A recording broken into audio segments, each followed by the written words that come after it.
नमस्कार विद्यार्थी भाइ बहिनीहरू।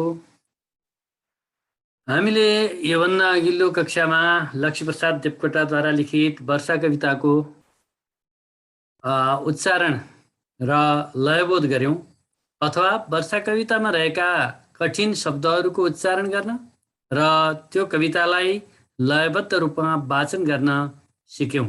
अब आजको कक्षामा हामीले वर्षा कविताको भावार्थ बोध गर्दैछौं र यस कविताको भाव बोध गर्ने क्रममा प्रत्येक श्लोकलाई हामीले व्याख्या गर्दै जानेछौं। वर्षा कविता लक्ष्मीप्रसाद देवकोटाद्वारा लिखित प्रकृति वर्णनमा आधारित सुन्दर कविता हो। यो कविताले वर्षा ऋतुको प्रकृति र प्रकृतिले मानवमा ल्याएको प्रभावलाई निकै राम्रोसँग वर्णन गरेको छ। महाकवि लक्ष्मीप्रसाद देवकोटाद्वारा रचित वर्षा कवितामा वर्षालाई एउटी युवतीका रूपमा परिकल्पना गरी यस ऋतुको विशेषता, महत्त्व र मानवीय सम्बन्धलाई सुन्दर ढङ्गले प्रस्तुत गरेको पाइन्छ। वर्षा कवितामा कविले वर्षा ऋतुमा हुने परिदृश्यलाई सुन्दर ढङ्गले उतारेका छन्। यो कविता वर्षाकालीन समयको रमणीयता र सुन्दरताको महिमागान गरिएको उत्कृष्ट कविता हो। वर्षा आनन्द प्राप्तिको समय हो। यो समयमा रस र धरतीको मिलन हुन्छ। धरतीमा रहेका सम्पूर्ण वनस्पति, रुख, बिरुवा, प्राणी आदिले जीवनका लागि नयाँ ऊर्जा प्राप्त गर्छन्। वर्षाकै कारण सांसारिक प्राणीले आफ्नो आहारा प्राप्त गरी सुखद जीवनको अनुभूति गर्छन्। भनिन्छ, राम्रो वर्षाले त्यो वर्ष नै राम्रो बनाइदिन्छ। वर्षा राम्रो भए रुख बिरुवा फलले लटरम्म हुन्छन् भने फलमा रस भरिपूर्ण हुन्छ।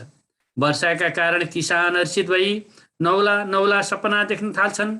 वर्षा रूपी अमृत सेवन गरी सारा प्रकृति आनन्दमा लीन रहेको प्रसङ्ग कवितामा उल्लेख गरिएको छ। कवितामा प्रकृतिलाई सजीव बनाउँदै वर्षा ऋतुको प्रकृतिको महिमा गान गरिएको छ। यसरी प्रकृतिलाई प्रेम गर र हरेक ऋतुमा आफ्नै तरिकाले रमाउन सिक भन्ने जीवनवादी सन्देश यो कविताले दिएको छ। र कवि प्रकृतिमा रमाउँछन् र प्रकृतिलाई जीवन्त बनाएर मानवसँग प्रकृतिको जुन परिवर्तनका कारण परेको प्रभाव हो, त्यो प्रभावको वर्णन कवितामा गरेका छन्। यसलाई हामीले श्लोकबद्ध रूपमा व्याख्या यसरी गर्न गइरहेका छौँ। आइन वर्षा हरर चढी वायु पंखी विमान, पाङ्ग्रा गर्सी शिखर गरजी थर्कियो आसमान, झिल्के झिल्का अचल मुखबो त्रासले नीलगाडा, चुली नागिन प्रकृति कलिलिन देखिँदै दूर टाढा। यहाँ प्रयोग भएका केही अप्ठ्यारा शब्दहरू छन्। वायुपङ्खी, हावामा उड्ने, पखेटा भएको र विमान वायुयान, र घर्सी घर्सेर, शिखर पहाडको माथिल्लो भाग, चुचुरो वा टाकुरो। त्यस्तै गर्जी गर्जेर, आसमान आकाश, झिल्के चमकदार, झिल्का आगोका साना कण, अचल नचल्ने, नीलगाडा आकाशे रङ, र कलिलिन कलिली बनिन्। यी शब्दका अर्थहरू यहाँ दिएको छ। ग्रीष्म ऋतु जेठ असारको सुक्खा समयपछि आउने वर्षालाई पृथ्वीका प्राणीले र वनस्पतिले स्वागत गर्दछन्। समस्त प्राणी र वनस्पतिको जीवन चक्र चलाउन वर्षा ऋतुले महत्त्वपूर्ण भूमिका खेलेको हुन्छ। वायुपङ्खी विमान हरर चढेर आउँदै गर्दा विमानको पाङ्ग्रा पहाडमा घस्रेको जस्तो ठुलो आवाज निकाल्दै वर्षा आउँछिन्। यसको गर्जनाले गर्दा आकाश नै थर्कमान हुन्छ। त्यसमाथि बिजुली चम्केको झिलिक मिलिकका कारण मान्छेका अनुहार डरले निला काला हुन्छन्। यस्तो दृश्यले प्रकृतिका सबैतिर अचम्मको आभास हुन्छ। स्वच्छन्दतावादी कवि लक्ष्मीप्रसाद देवकोटाले वर्षा ऋतुको वर्णन गर्दै प्रचण्ड गर्मीको सुक्खा मौसमपछि आउने वर्षा ऋतुकोले पशु पन्छी वनस्पति र मानिसबाट आत्मीय स्वागत पाएको हुन्छ भने वर्षाले प्राणी र वनस्पतिमा नयाँ जीवनको सञ्चार गर्छ भन्ने विचार व्यक्त गरेका छन्।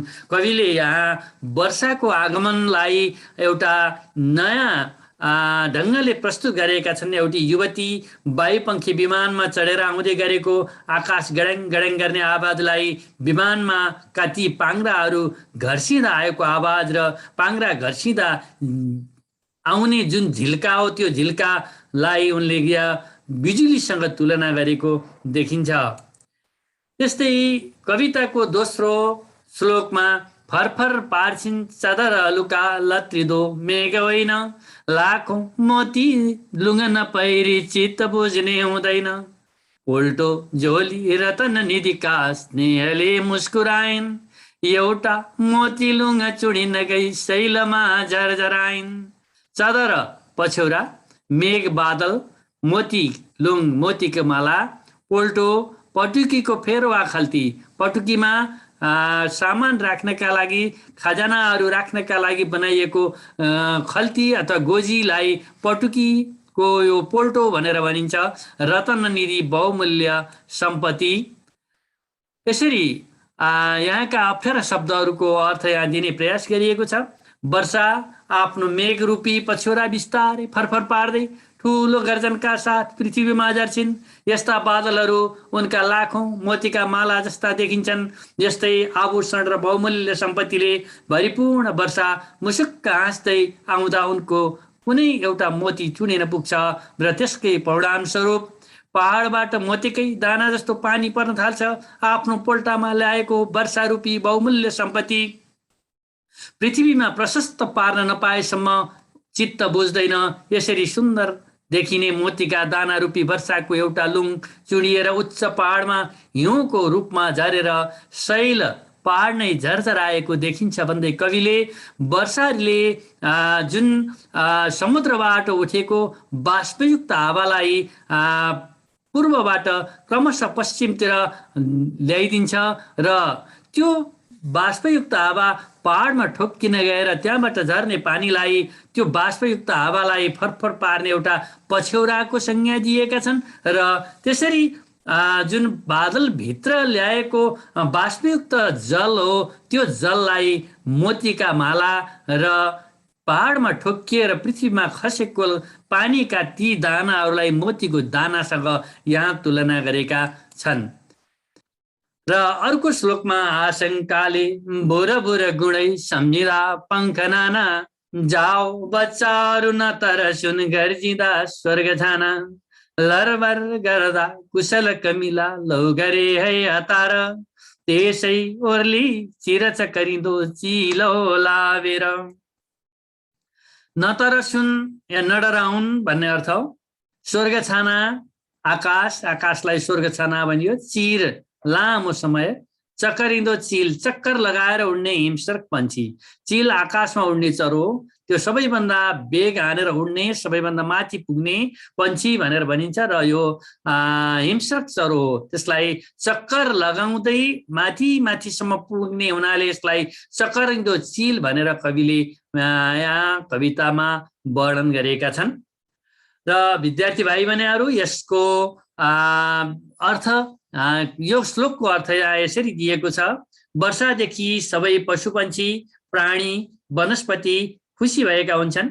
वर्षाले आफू आउनु पूर्व संकेत दिन्छन्। पानी पर्ने आशंकाले बुर बुर उड्न लागेका पशुपन्छीहरूलाई आफ्नो गुणतिर फर्कन आग्रह गर्छिन्। मेघ गर्जनका कारण गुणमा बसेका बचेराहरू नतर्सिउन् भन्ने सोचेर आफू आउने कुराको संकेत दिएकी हुन् भनेर कविले भनेका छन्। त्यस्तै कमिलाहरूलाई हतार हतार आफ्ना वासस्थानतिर पुग्न आदेश दिन्छन् र वर्षा पूर्व आकाशमा चक्कर लगाउने घुम्ने चिल गिद्धहरूलाई आफ्ना बच्चाहरूको सुरक्षा गर्न अबेर नगर्न आदेश दिनका साथै तिनीहरूबाट बच्न वा अन्य सिधा सादा प्राणी तिनीहरूको शिकार हुन नपरोस् भनेर वर्षाले सचेत बनाउँदै मातृभाव प्रकट गरेको पाइन्छ। अथवा आकाशमा गडाङगुडुङ गरेर बिजुली चम्किसकेपछि पानी पर्छ। यसलाई कविले वर्षाले दिएको पूर्व संकेत भनेर वर्णन गरेका छन्।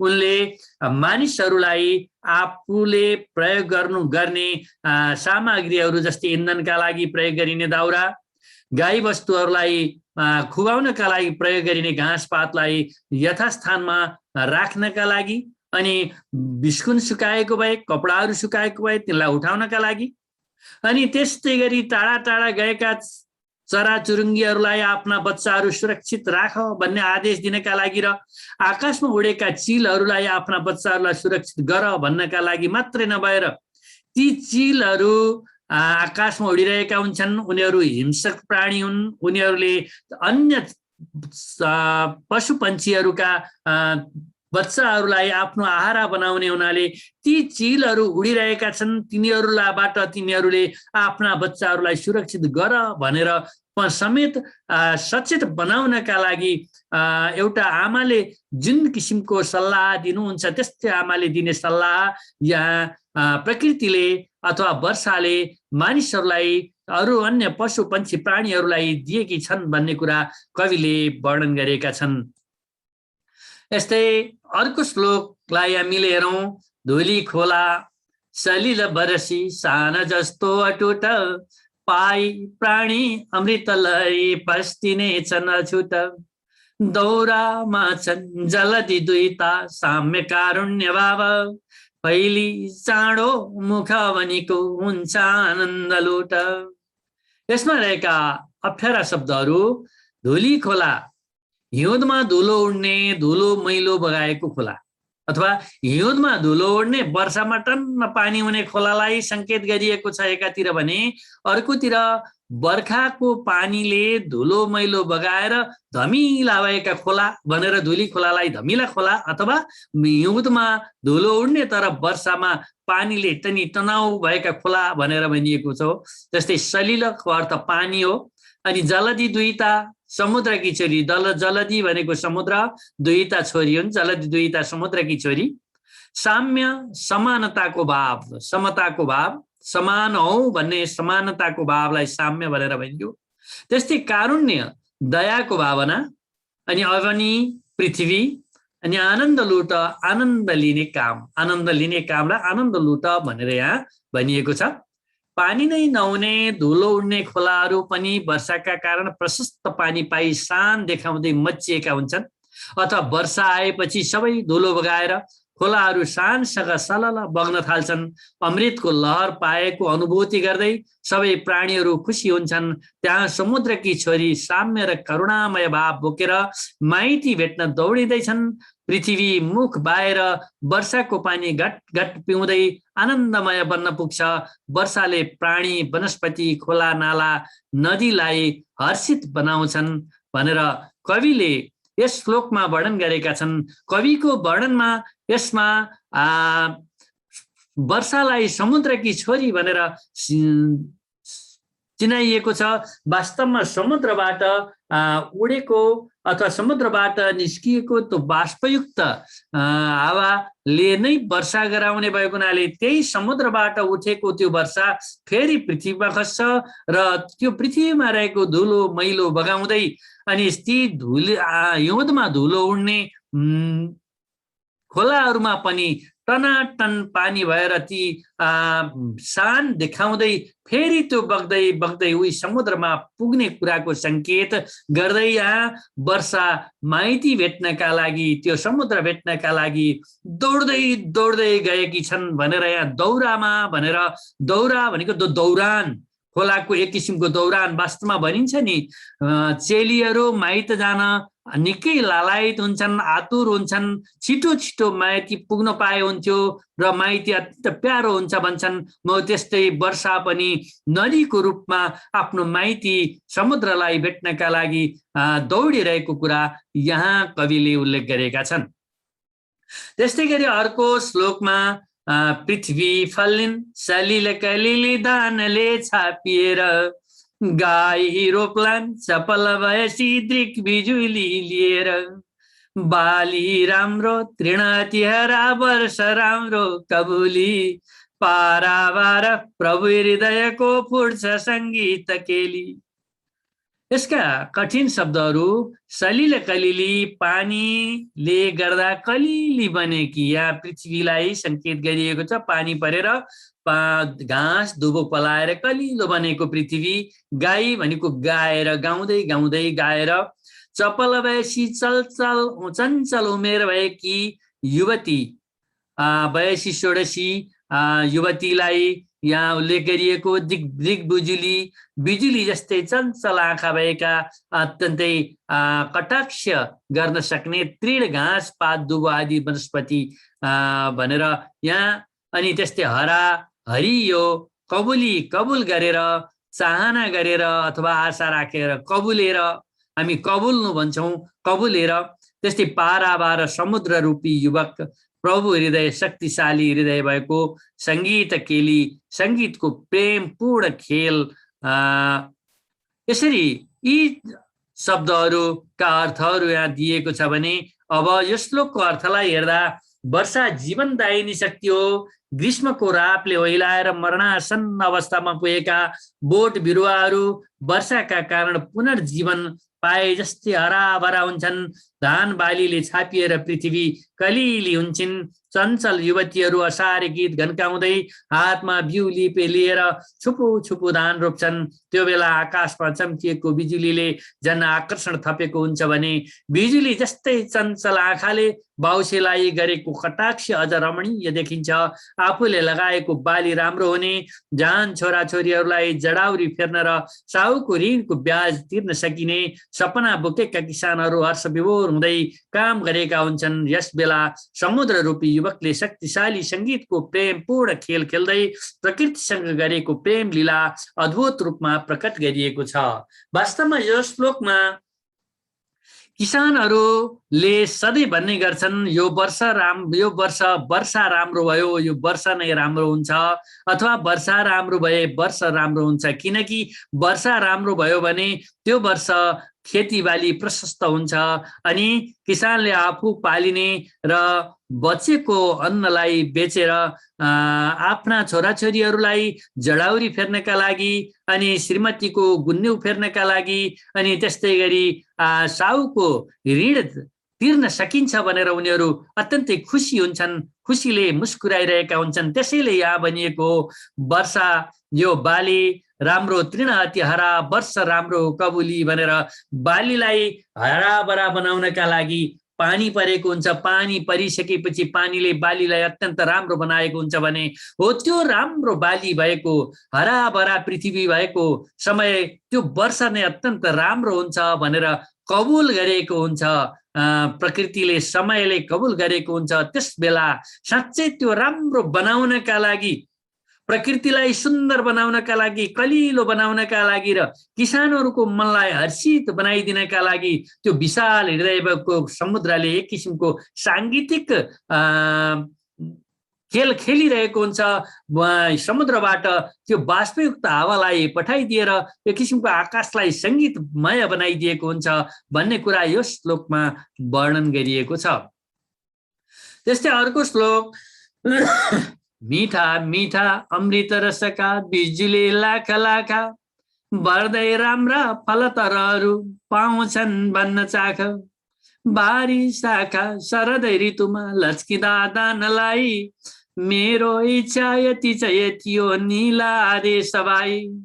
यहाँ बिजु भनेको बिउ बिजुला, तरु भने रुख, शाखा हाँगा, नील भनेको 100 खरब संख्यालाई नील भनिन्छ। त्यो नील अति धेरै भनेको नील कति हो, त्यो नील आदेश 100 खरब आदेश भाइ तिमीलाई भनेर यहाँ भनिएको। वर्षाका कारण हराभरा भएका बोट बिरुवाहरूमा फल लाग्छन् र ती फलमा मिठा मिठा अमृतमय रस भरिन्छन्। वर्षा ऋतुमा वृक्षले रसिला फल फलाउँछ, अरूलाई चखाउने चाहना राखी हाँगा लच्किने गरी दाना फलाई शरद ऋतुमा हस्तान्तरण गर्न बाली बिरुवाहरू आतुर देखिन्छन्। यो सबै वर्षाको इच्छा र आदेश हो भन्दै वर्षा ऋतुमा फलमा रस भनिरहेर शरदमा खान योग्य हुने कुरालाई कविले संकेत गरेका छन्। वास्तवमा वर्षा ऋतुमा परेको पानीका कारणले नै रुख बिरुवाहरूमा फल लाग्छ। ती फलहरूमा अमृतमय रस भरिन्छ अनि त्यो रस भरिएर लटरम्म भएका रसिला फलहरूलाई जब मानिसले अथवा प्राणीहरूले लिने समय हो, खानका लागि योग्य हुन्छन् ती शरद ऋतुमा। त्यसैले शरद ऋतुमा योग्य हुने ती फलहरूलाई वर्षाले के भनिरहेको हुन्छ भने, वर्षाले आफूले आफ्ना ती रुखहरूमा लटरम्म फलाएका ती फलहरू र ती रुखहरूले पनि आफ्ना ती हाँगाहरूमा लटरम्म फलेका फलहरूलाई धान्न नसकिरहेको अवस्थामा, रस भरिएपछि धान्न नसकिरहेको अवस्थामा अब कहिले शरद आउला र मैले शरदलाई हस्तान्तरण गरूला, बुझाउला भनेर पर्खिएर बसेको हुन्छ भन्ने कुरा यो श्लोकमा कविले राम्रोसँग वर्णन गरेका छन्। अनि अब अर्को श्लोकमा लौ लौ गाओ दल दल बनै वृक्ष उठ सारा, वर्षे गैत गट गट गरी स्वर्ग पियो सदारा, दर दर दर के अमित कनिका पिउन लागिन्दराले, उप्री नाची चलबिट पो पाउने छौ जराले। यहाँ घटघट भनेको वर्षा हुँदा आउने आवाज, अथवा यहाँ घटघट हामी पानी पिउँदा आउने आवाजलाई घटघट भनेर भन्छौँ, घटघट आवाज। त्यस्तै पृथ्वीले आकाशबाट झरेको पानीलाई घटघट गरी पिइरहेकी छन् भन्ने एउटा अर्थ हो भने, अर्को घैँटाबाट पानी सार्दा आउने आवाजलाई घटघट भनेर पनि भनिएको छ। त्यसैले वर्षा हुँदा आउने आवाज यहाँ भनेर भनियो। अमित कनिका वर्षामा का कण रूपी असीमित कनिका, अनि धरा पृथ्वी धरती र बिटप रुखाङ्गा। यसलाई वर्षाले ल्याएको अमृत धारा पिउन पाउँदा रुख बिरुवामा नयाँपन आएको छ। वन वनका रुख र बिरुवाहरू उठ्न थालेका छन्। वर्षाका कण रूपी असीमित कनिका पृथ्वीले पिउन थालिन्। अब सबै रुख बिरुवाहरूले पानी पाएर उफ्रिने र नाच्ने बेला आएको छ।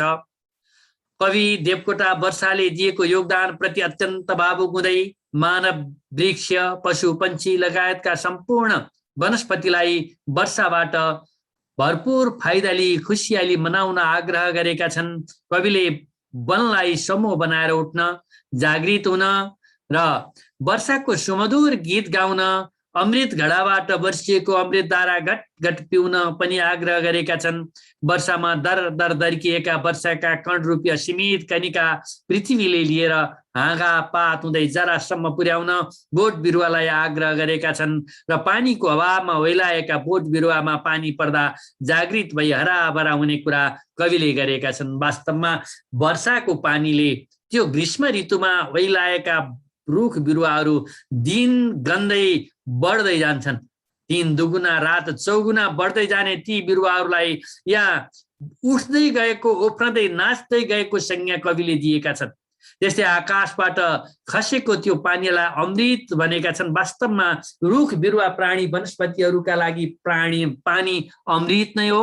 यसले रसिला फलहरू फलाउनका लागि, मानिसकोलाई बचाउनका लागि, प्राणीहरूलाई बचाउनका लागि निकै सहयोग गरेको हुन्छ।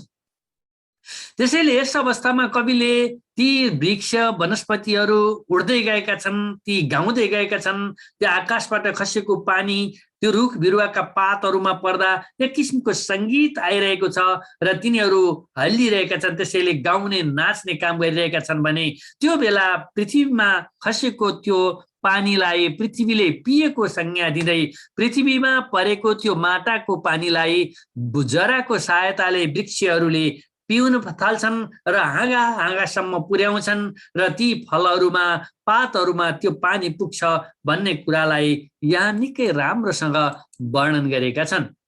अब त्यसपछिको यो अन्तिम श्लोक हो, यो बेला हो रस मिलनको प्राप्तिको यो चाड, यो गानाको गगनजनको कल्पनाको बाड, यो पौडीको सुख जलदीमा फूल रातो असारे, झन्डा सम्झी मुजुर मन भई पिछमा रङ्गधारे। गानाको गगन भनेको गीत सङ्गीतले युक्त भएको आकाश। आकाशमा जब बादल लाग्छ, गडाङ गुडुङ गर्न थाल्छ, त्यसलाई कविले गानाको गगन भनेर भनेका छन्। बहाड रमाइलोको बाढी, सुखको बहाड, सुखको बाढी, जलधी सुखको समुद्र, अनि मुजुर मन, मुजुर जस्तै रमाएको मन, पिच्छ मुजुरको पुच्छर र रङ्गधारे विभिन्न रङ धारणा गरेको। यी कठिन शब्दहरूको अर्थ यहाँ राखिएको छ। अनि वर्षा ऋतु रस मिलनको समय हो। यो सबैको प्राप्ति नै प्राप्तिको चाड पनि हो।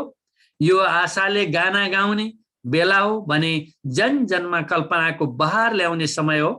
असारे फुलको झन्डा लहराउँदै मजुरको पुच्छरमा विभिन्न रङहरू जस्तै मनहरू रङ्ग्याउँदै वर्षाको सुख जलधीमा पौडेर रमाउँदै बाँच्नु नै जीवनको सार्थकता हो।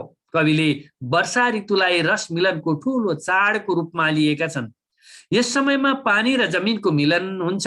प्राणी र वनस्पतिले जीवनका लागि ऊर्जा प्राप्त गर्दछन्।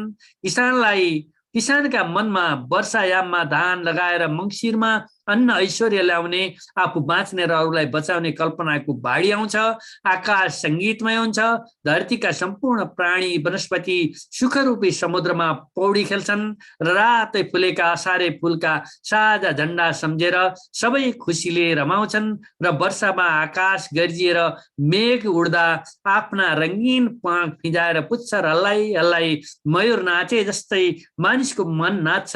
वर्षा राम्रो भयो भने त्यो वर्ष नै राम्रो हुने कल्पना मानिसले गरेका हुन्छन्। विद्यार्थी भाइ बहिनीहरू, यसरी यो कविताको अन्तिम श्लोकमा कविले वर्षालाई रस मिलनको समय, पृथ्वी र रसको अथवा पानीको मिलन को समय यसले नयाँ रूप आउने, नयाँ उत्पादन हुने, उब्जनी हुने, नयाँ सृष्टि हुने कुरालाई वर्णन गरेका छन्। र त्यस्तै गरी प्राणी र वनस्पतिले ऊर्जा पाउने समय को वर्णन गर्दै कविले यहाँ अर्को के भनेका छन् भने वास्तवमा असार समयमा असारे फुल, त्यो अत्यन्त अग्लो अग्लो रूपमा रातै फुल्ने फुल हो। त्यो फुललाई एउटा झन्डाको रूपमा कविले संकेत गर्दै झन्डाहरू लहराइराखेको त्यो आकाश, जसरी त्यो पृथ्वी सुन्दर देखिन्छ त्यस्तै आकाश पनि बादलले डम्म भएको देखिन्छ। अर्कातिर भने मानिसको मन अत्यन्त हर्षित हुन्छ। जसरी आकाश गडाङगुडुङ गर्दा मयूरले प्वाख फिजाएर नाचेको हुन्छ, हो त्यस्तै मान्छेको मन पनि अब खेती गर्न पाइने भयो, आफनी प्रशस्त अन्न बाली उत्पादन गर्न पाइने भयो भन्ने र नयाँ नयाँ सपनाहरू बोकेको त्यो मान्छेको मन पनि ती मयूरको नाच जस्तै मान्छेको मन नाचिरहेको हुन्छ, हर्षित भएको हुन्छ, हर्ष विभोर भएको हुन्छ भन्ने कुरा यस कवितामा उनले वर्णन गरेका छन्। यसरी हामीले यो कविताको भावार्थ बुझ्ने प्रयास गर्यौं। भाइ बहिनीहरू, यहाँहरूले पक्कै पनि कविताको प्रत्येक श्लोकको भाव बुझ्नुभयो होला। अब एउटा प्रश्न म यहाँ भनिरहन्छु, त्यसको उत्तर हजुरहरूले लेख्नुहोला। वर्षा ऋतुको समयलाई कविले कसरी वर्णन गरेका छन्, यसलाई कविताका आधारमा, वर्षा कविताका आधारमा उल्लेख गर्नुहोस्। नमस्ते भाइ बहिनीहरू। अब यस्तै किसिमका अन्य सामग्रीहरू लिएर म फेरि अर्को भिडियोमा उपस्थित हुनेछु। अहिलेलाई यतिमै बिदा चाहन्छु। हस्त, नमस्कार।